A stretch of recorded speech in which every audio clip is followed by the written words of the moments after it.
राधे राधे दोस्तों, प्रीति चौरसिया ब्लॉग में आप सभी का स्वागत है। दिव्यांगता अभी आपने वरदान है। कैसे आप लोग? उम्मीद करते हैं कि आप सभी बहुत ही ज़्यादा अच्छे होंगे। दोस्तों, जो मुझे फेसबुक पे देख रहे हैं प्लीज़ फॉलो कर लीजिए, और जो यूट्यूब पे देख रहे होंगे प्लीज़ सब्सक्राइब कर दीजिए। एक अच्छा सा प्यारा सा कमेंट जरूर करिएगा। दोस्तों, इस वक्त दोपहर के बज रहे हैं 12 और मैं इस वक्त आ रही हूँ मेरे क्लास से। आज मैं गई थी मेरे ब्यूटिशियन वाला क्लास, वहाँ काफ़ी दूर है, तो वहाँ से आते आते मैं बहुत ज़्यादा थक जाती हूँ। तो दोस्तों, रास्ते में मैंने बच्चों के लिए आज एप्पल और बनाना खरीद लिया है, क्योंकि मैं बनाना तो हमेशा लेती हूँ, एप्पल इसलिए ली हूँ क्योंकि शगुन बहुत दिनों से बोली थी मुझे एप्पल खाना है, मगर पैसे ना होने के कारण मैं नहीं ले पा रही थी। लेकिन आज सोचा कि आज खरीद ही लेती हूँ। तो दोनों बच्चों को मैं सबसे पहले गाड़ी में बिठाते ही बनाना दे देती हूँ, ताकि बनाना खाते हुए इन लोग को, मतलब इतना तेज़ गर्मी है ना, मैं हमेशा चाहती हूँ बच्चे कुछ ना कुछ खाते रहे, जैसे भी हो। मेरे दिमाग में बहुत कुछ चलता है। यहाँ पे हम ले रहे हैं समोसा, क्योंकि समोसा के साथ हमको मिलेगा छोला, आलू और चना का रस्सा वाला सब्जी, जिससे कि घर जाके हम बच्चों को खाना खिला सकेंगे। आज हम दाल और चावल दोनों बना के आए हैं, बस सब्जी बना नहीं पाए थे, तो उसके साथ जो सब्जी मिलेगा समोसा के साथ उससे खाएंगे। ये बच्चे को मैं समझा रही हूँ, बेटा रास्ते में नहीं फेंकना है, लेकिन इसको हमेशा मजा करना होता है, इसीलिए छिलके ये सड़क पे फेंक रहा था। फिर मैं समझाई तो फिर ये नीचे फेंक रहा है। और फिर इस बच्चे का लेकर के मैं आ गई यहाँ पे कटहल के पेड़ के पास, जहाँ पे शगुन को ऑटो छोड़ता है और यहाँ से बच्ची पैदल जाती है। पैदल चलना कोई बड़ी बात नहीं है, लेकिन बैग होता है ना, इस वजह से मुझे बहुत तकलीफ हो जाती है, क्योंकि बैग का वेट ना काफ़ी ज़्यादा है और धूप भी काफ़ी रहता है, इसीलिए मैं यहाँ पे वेट कर लेती हूँ। मैं चाहती तो शगुन को स्कूल से ही लेके आती, लेकिन मैं सोचती हूँ कि ऑटो वाले भैया को चलो कम से कम 10 रुपये मिलेंगे, और हो सके अगर मैं किसी दिन नहीं आ पाऊँ तो ऐसा ना हो कि ना बैठाए, क्योंकि बीच में मैं जब लाने जा रही थी तब ऑटो वाले भैया उसको बैठाना बंद कर दिए थे, क्योंकि उनको लगता है कि वो ये आ जाती है, मतलब मेरे से ईगो होने लगा था उनको। तो इसीलिए मैं यहाँ पे शगुन का वेट कर ले रही हूँ, और मैं पहले आ गई हूँ। और बाद में कीसू का स्कूल वाले वैन वाले भैया आए हैं। ये भैया को मैं हमेशा कॉल कर देती हूँ जब मैं क्लास में रहती हूँ कि भैया आज कीसू को स्कूल में ही छोड़ दीजिएगा, हम आते हुए लेके आएंगे। और जिस दिन मैं क्लास नहीं जाती हूँ तो उस दिन ऑटो वाले वैन वाले भैया को बोलती हूँ आज लेते हुए आइएगा। और इस प्रकार से दोस्तों हमारी जिंदगी चल रही है। हाँ ना,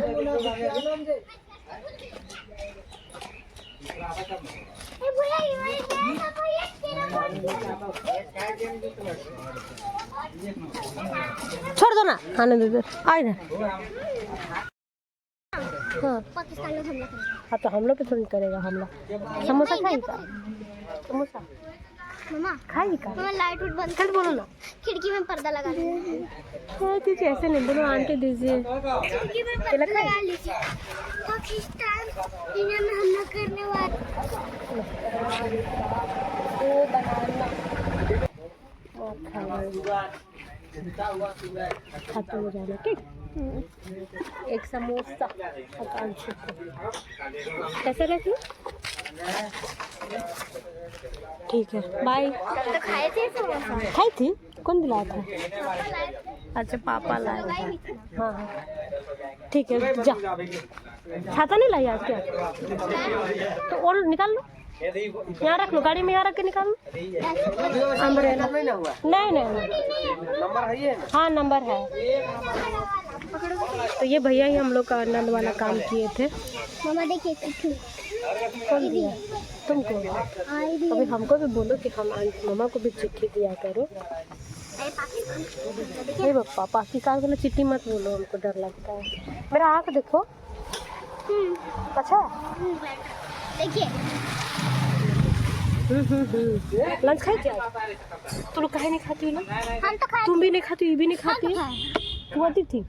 नहीं। चलो चलो, बड़ा लोग के बीच क्यों जाता है? उन लोग अच्छा आदमी नहीं है, बहुत गलत आदमी है, उन लोग को बहुत मार पड़ेगा सबको। लो ऑरेंज वाले अंकल गंदा गंदा गंदा बात बोलते हैं ना, पिटाएंगे। बड़ा हो तुम भी उनके बराबर हो के पिटना उनको, बड़ा होगा तब।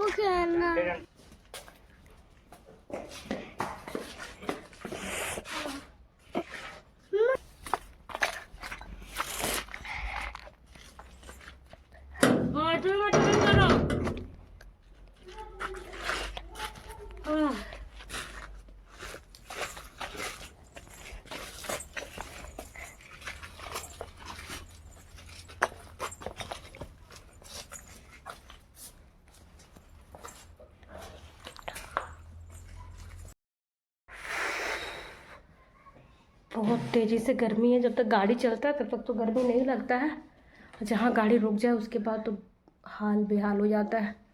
ये मेरा आई का मेकअप जो है ना, ये आज मैंने खुद किया है। मैंने टीचर का कोई भी हेल्प नहीं लिया, इसलिए हो सके आप लोगों को थोड़ा सा ख़राब लग रहा होगा, थोड़ा सा अलग लग रहा होगा, बट आज ये मैंने खुद से किया क्योंकि आज मैम चली गई थी क्लास से 1 बजे तक के लिए, तो सामान वामान लेके गई थी, बोली थी खुद कुछ करो, तो मैंने कर लिया। अभी मैं क्या ही बोलूँ, बड़ी दुख होता है मुझे आप सभी के सामने ऐसी बातें रखते हुए। मन नहीं करता कि ऐसी वीडियो मैं रखूँ, ऐसे वीडियो दिखाऊँ या फिर कुछ भी ऐसा करूँ, लेकिन कहते हैं ना दोस्तों, जो डेस्टिनी में लिखा होता है और जो आपके नसीब में हो उससे आप भाग नहीं सकते। चाहे लाख कोशिश कर लीजिए, चाहे कुछ भी कोशिश कर लीजिए, ईश्वर जानता है कि मैं कितना मेहनत कर रही हूँ, और ईश्वर ये भी जानता है कि मैं अपने हर रिश्ते को बचाने के लिए कितना मेहनत करती हूँ। घर परिवार सब कुछ, आप में से भी कुछ लोगों को समझ में आता होगा और बहुतों को नहीं आता होगा, लेकिन आप चाहो या ना चाहो, है ना, करना ही पड़ेगा, दिखाना ही पड़ेगा।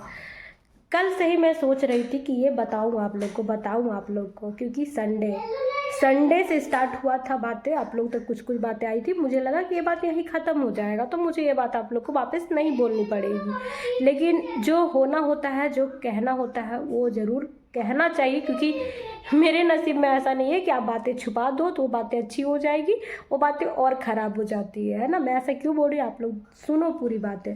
कि मेरा जो आदमी है, अब देखो, हर औरत का पिता और पति ये दोनों मुख्य भूमिका निभाते हैं, ठीक है, और इन्हीं के आसपास ज़िंदगी मतलब हमारी होती है, और ज़्यादा कुछ नहीं। मैं फिर भी कोशिश करती हूँ कि अफेक्ट ना हो, लेकिन कुछ चीज़ें ऐसी है ना कि आप कितना भी इग्नोर करोगे नहीं कर सकते हो। और बहुत थका के मैं आती हूँ बाहर से, और सारी चीज़ें मैं चाहती ना दोस्तों, मेरे हाथ पैर नहीं है, मैं चाहती ना तो आराम से घर में बैठती और बस जो बच्चों को कर रही हूँ वही करती। मैं अगर ना करूँ तो इस बंदे को मजबूरी होके करना ही पड़ेगा, हर मजबूरी में सब कुछ करेगा, लेकिन मैं आधा से ज़्यादा टेंशन अपने ऊपर लेके चल रही हूँ। बच्चों का हर एक चीज़, सब कुछ आप सभी को पता है, बच्चे स्कूल जाते हैं तो उसका रूटीन से लेके होमवर्क से लेके ड्रेसअप से लेके जूता मौजा हर एक कुछ, आप सभी से कोई बात छुपा नहीं, क्योंकि आप सब खुद ये सारी चीज़ें करती हैं। तो आपके साथ इतना प्रॉब्लम है, तो जिनका पैर नहीं है तो सोचो उनको कितना प्रॉब्लम होगा, है ना। कुछ लोगों को मेरी बातें बहुत कड़वी लगती है, मैं कड़वी लगती हूँ, लेकिन मैं जो बोलती हूँ रियलिटी के साथ बोलती हूँ। अगर मेरी समस्याओं को आप अपने साथ कनेक्ट करेंगे ना, तो आप मुझे कभी भी गलत नहीं बोल पाओगे। हाँ, यही बोलोगे कि मैं बहुत ज़्यादा बर्दाश्त कर रही हूँ और बहुत ज़्यादा बर्दाश्त की हूँ, लेकिन आप लोग बस कनेक्ट नहीं कर पाते। मुझे आपसे कोई शिकायत नहीं है, क्योंकि आप पे मेरा हक नहीं है कि मैं आपको बोलूँ कि आप मुझे समझें। ये आपकी चॉइस है कि आप मुझे समझ पाती हैं या नहीं, और कहीं ना कहीं मेरी भी गलती है कि मैं अपनी समस्याओं को आप तक पहुंचा पाती हूँ कि नहीं, मैं अपना जो दर्द है वो आप तक व्यक्त कर पाती हूँ कि नहीं। तो इसीलिए इसी वजह से आप मुझे समझ नहीं पाते हैं। बातें क्या हुआ, रविवार को मैं जब जा रही थी, रविवार को आप लोग सुने थे, नहीं रविवार को नहीं, रविवार से भी पहले, मैं रविवार बोल दी, शनिवार होगा या शुक्रवार होगा, और आज है बुधवार, है ना। और सोचे 3 से 4-5 दिन हो गए इस बात को। गेहूँ याद होगा आप लोग को, जो वो आदमी मुझे बोला था कि तुम लोग ले जा करके पिसवा लेना, तो मेरी बहुत ज़्यादा बकवास भी हुई थी, ऑन कैमरा भी ऑफ कैमरा भी। मैंने उसे बाद में भी बहुत सुनाया था कि तुम ऐसे कैसे सोच सकते हो कि मैं चल नहीं पाती हूँ, बच्चे मेरे छोटे हैं और गाड़ी मेरी वहाँ तक रहती है, तो हम सब उतना सारा गेहूँ कैसे ले जा सकते हैं, बताओ। बहुत सुनाया था मैंने, बहुत। तो बंदा ने कहा था कि हम लेके जाएंगे। नेक्स्ट डे आप लोग देखें कि सब कुछ धुल के गेहूँ फटक के मैं कायदे से ला के, हम और मेरे बच्चे, बारिश हो रही होगी बोल के छत से लेके आए थे, सीढ़ी से, जबकि आप सभी को पता है कि हम सब मतलब बहुत मुश्किल से घर का काम हम तीनों मिलजुल के ही करते हैं। तो यहाँ पे ला के रखे थे। कल मैं क्लास जा रही थी, उस वक्त मैं आदमी को मेरे बोली कि तू गेहूँ देखो यहाँ पे रखा हुआ है, गेहूँ लेके चले जाना और पिसवा लेना, बिल्कुल प्यार से, क्योंकि उसका पैर टूटा टाटा था, मतलब चोट लगा था, वो आप लोगों को दिखाया। तो मैंने उसको प्रेशराइज करना ज़रूरी नहीं समझा, तो मैं उसको चली गई बोल के। वो बोला कि हाँ, और उसके बाद सब कुछ अपने जितना काम मैं करवा पाती हूँ ना, अपना बोल बोल के उसको ऐसे उंगली कर करके वही काम होता है, बाकी कोई काम नहीं होगा, चाहे वो ज़रूरी हो चाहे कुछ भी हो। तो कल आई मैं जब देख रही हूँ गेहूँ यहीं पे था, गेहूँ ले जाना भूल गया, जबकि गेहूँ इस जगह पे मैंने रखा था। वो इधर उधर सब जगह घूमा, लेकिन उसको गेहूँ नज़र नहीं आया। हमारे यहाँ आटा नहीं है, 1-1 केजी का आटा मैं बहुत दिनों से चला रही हूँ उसी को। रात में मुझे इतना गुस्सा आया, सब्जी मैंने इसे सिर्फ 2 ही 3 चीज़ लाने बोली थी और केला लाने बोला था मैंने बच्चों का, कि केला कुछ नहीं रहता ना तो जस्ट कम से कम 2-2 केला मैं दे देती हूँ तो मैं भी रेस्ट कर लेती हूँ। क्योंकि देखो मैं भी थक के आती हूँ ना, अभी क्या सुबह से मैं टॉयलेट रोकी हूँ और अभी तक रोक करके रखी हूँ, क्योंकि मैं बाहर का वाशरूम इस्तेमाल भी नहीं कर सकती, क्योंकि हाथ के बल मैं चलती हूँ, हाथ गंदा हो जाएगा और फिर पानी मिले ना मिले, हाथ में चप्पल हो ना हो, पानी का बोतल कैरी करके नहीं जाती हूँ, मेरे साथ बहुत सारा प्रॉब्लम है। तो वो सारी चीज़ें हैं। फिर मैं सोची कि अगर बनाना ले आएगा तो मैं जब कुछ ना बनाऊँ तो इनको दे दूँ खाने के लिए। ये बंदा बनाना लेकर के नहीं आया, भूल गया।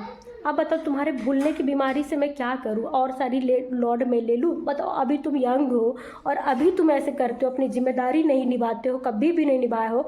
तुम बुढ़ापे में तुम मेरे भी सर के दर्द बन जाओगे। मैं किसका करूँगी बताओ? बच्चों को करूँ, तुम्हारा करूँ, घर का करूँ, क्या करूँ?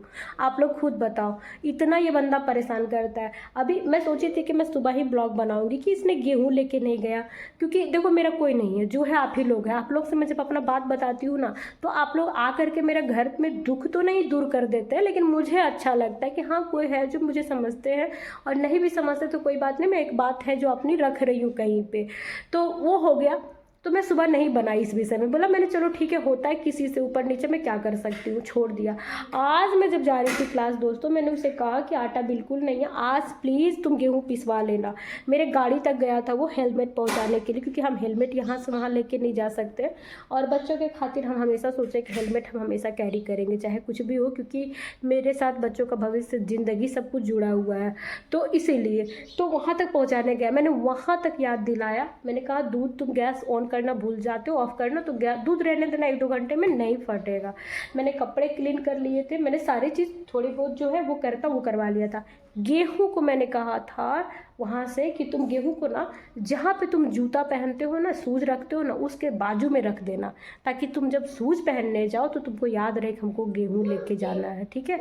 इस बंदे ने क्या किया मैं दिखाती हूँ। यहाँ था गेहूं, यहाँ से वहाँ लेके गया है, देखिए वहाँ पे गेहूं है और उसको वहीं पे छोड़ दिया है, ठीक है। मैंने, आप खुद देखो, यहीं पे रख दिया है। सुनो, नहाओ ना, जाओ। मम्मा प्लीज पापा को बुला लीजिए। क्यों? मैं बोल रही थी ना, एक वीडियो भी बनाई कि ना पाकिस्तान वाले लोग यहाँ पर हमला कर दिया है, रात को सायरन बजेगा तब उन लोग आएगा और बम गिरा देगा। जो जा, तो बम यहाँ भी गिर सकता है, तुम्हारे घर में थोड़ी ना ऐसा है कि तुमको घर में छोड़ देगा। तुम्हारे घर में भी बम गिर सकता है, कहीं भी गिरा देगा। तुम घर में हो कि घर नहीं फटता बम से? फटता है तो हाँ। वही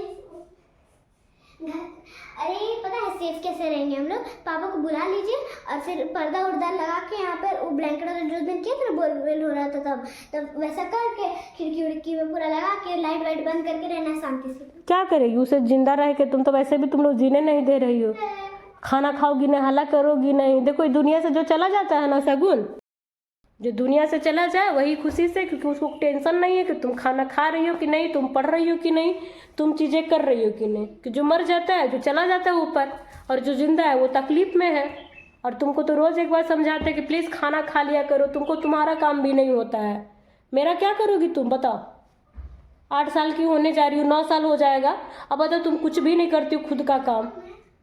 सारी चीज़ों में तुम अभी क्या मुँह छिपा रही हो? शर्म आना चाहिए, खुद से प्रॉमिस कर लो। रोज़ तुमको समझाते हैं कि आज के बाद हम ये सब गलत काम नहीं करेंगे। कान्हा जी को सामने बोलते, बोल लो, कान्हा जी को बोलो, प्रॉमिस करो, कान्हा जी तुम्हारा मदद करेंगे। और खुद भी तुम प्रॉमिस करो, जब भी तुमको लगे कि हम गलत कर रहे हैं तो अपने कान्हा जी से बोलो सॉरी, अब से नहीं होगा। चलो जाओ, हाथ पैर धुलो जल्दी से। तो गेहूँ महाराज यहीं पे छोड़ दिया। नहीं, अभी खा लेगी तब नहाएगी, पहले हाथ पैर धो लो। तो गेहूँ यहीं पर छोड़ दिया है। और इसी तरह से मैं रोज़, कल रात को खाना खाने बैठा था तब भी मैं बकवास करना शुरू कर दी, क्योंकि मेरे घर में इसको जब भी प्यार से बोलिएगा दोस्तों, प्यार से तो बहुत सारी चीज़ें अब हो सकती हैं, लेकिन ये सारी चीज़ें मैं क्या करूँ, मेरे प्यार का ही ये सब नुकसान है। अगर मैं उसको रोज़ गाली दूँ ना, रोज़ गाली दूँ, सिर्फ गाली का हकदार है, तो वो भी काम करेगा ना वो बंदा जो काम वो कभी नहीं किया है। सिर्फ गालियों में मेरे वो पावर है, अब बाकी प्यार में, मेरे प्यार में कोई ताकत नहीं है। लोग कहते हैं ना प्यार से अच्छा आदमी का दिल जीत लेता है, इसका दिल में कभी भी नहीं जीत पाऊंगी प्यार से, कभी भी नहीं। चाहे आप कुछ भी, कितना भी प्यार मोहब्बत जता लो, ये मैं कर चुकी हूँ, मैं रोज़ करती हूँ, रोज़। अभी लड़ूँ फिर मैं उसको वापस प्यार दिखाती हूँ, वही प्यार मेरा ये करता है। देखो छोड़ के गया वापस, जबकि मैं उसको स्पष्ट रूप से बोली थी कि गेहूँ यहाँ से ले जाना। कल, हाँ मैं बताना भूल गई, कल मैं जब गेहूँ यहीं पे छोड़ के गया, मैं उसको कॉल की बोलने के लिए कि तुम गेहूँ यहीं पे छोड़ के गया, तो सुनो क्या कहता है। परसों तो मैं इस विषय में लड़ाई कर चुकी हूँ कि हम लोग उसको लेके नहीं जा पाएंगे, फिर भी बंदा क्या बोल रहा है, सुनो ना बड़ी प्यार से, सुनो ना एक काम करो ना, 4 बजे तुम और सगुन ना तुम लोग चली जाना बाहर घूमने के लिए, और प्लीज़ ना गेहूँ लेती जाना और गेहूँ पिसवा लेना। मैंने गाली देना शुरू किया, बोले तुम्हें शर्म नहीं आता है, उस बच्ची का बाप मर गया है। माँ तो चलो ऐसी है, मानते हैं कि मेरे साथ दिक्कत है तो मैं चाह करके भी कुछ चीज़ें नहीं कर सकती हूँ, क्या उसका बाप भी मर गया है कि उस बच्ची के पीछे पड़े हुए। बच्ची ऑटो से आती है, पैदल आती है यहाँ से यहाँ तक। अब मैं क्या क्या सफ़र करती हूँ और ये बच्ची कितना सफ़र करती है ना, ये मुझे भी पता है। मैं हर समय मार पीट के खाना कभी भी नहीं खाना चाहती है, कभी भी नहीं, पढ़ना भी नहीं चाहती है, बट मैं लगी हुई इनके पीछे, ताकि इनका ना बहुत रोने का मन करता है, मुझे करने का मन नहीं करता है, बट कैसे इग्नोर करूँ मैं अपने सामने चीज़ों को, आप ही बताओ। बट इस बंदे को बताओ आप क्या कहोगे। तो मेरे लिए सर दर्द है दोस्तों, सर दर्द है। और जितने लोग मुझे सपोर्ट करते हैं ना, बस आप ही लोग से उम्मीद है, ये नहीं कि आप आके मेरा गेहूँ पिसवा देंगी, बस मुझे सब हिम्मत देंगी, क्योंकि ये सारी चीज़ें से मैं नहीं लड़ सकती हूँ, बहुत बेकार लगता है। मैं कायदे से भी बोली हूँ तुम चले जाओ ना, हम लोग गेहूँ पिसवाने से लेके सब करने तक कर लेंगे, मगर शर्म की बात है कि मैं इस हालत में अगर गेहूँ पिसवा के लाऊंगी, बच्चों को बोलूँगी चलो बेटा और तुम बैठ के खाओगे, कि तुम्हारा आत्मा तुमको नहीं धिक्कारता है कि कितना हम क्या, मतलब ये क्या चीज़ है, जाते समय ऑफिस से घर लेके देना है और वापस रात को आते समय लेके आना है, उसी रूट में है। चलिए दोस्तों, मैं तो भाई इसका जो जो हालत है ना, जो जो जितना परेशानी है ना, मैं सारी चीज़ें दिखाऊंगी, इसलिए कि हो सके मेरी ज़िंदगी जब बदल जाए ना, तब कुछ आदमी जो महान है वो आ करके पत्नी और पति का जो होता है ना इज्जत उज्जत, उस पर बहुत लेक्चरबाजी देते हैं। तो कम से कम ये वीडियोस रह जाएंगे ना, तो देखेंगे कि एक दिन में कोई किसी से नफरत नहीं करता है, उसको बहुत मजबूर किया जाता है, तब जाके उसका बेइज्जती करता है। और यही सारी चीज़ें ना बहुत, जब से मेरी ज़िंदगी में ना ऐसी लापरवाहियाँ इसकी मैं झेल झेल के थक गई हूँ, इसीलिए अंदर से इसके लिए मेरे लिए ना जो भी प्यार मोहब्बत है सब मर गया दोस्तों, और अब मुझे इससे कोई मतलब नहीं है। बस मैं कोशिश भी करती हूँ ना मतलब रखने का, तो फिर ये सारी चीज़ें सामने आ जाती है, फिर समझ में आता है कि प्रीति तू गलत वे में जा रही है, तू मत इसे कुछ भी उम्मीद मत रख, बस है तो ठीक है, नहीं है तो भी ठीक है, बस ये मान के चल तू सुखी रहेगी बस। लेकिन औरत है ना, औरत का जज्बात जग जाता है ना, इसीलिए कुछ मर्द लोग ना अपनी पत्नियों को ना जुत्ते के बराबर भी नहीं समझते हैं।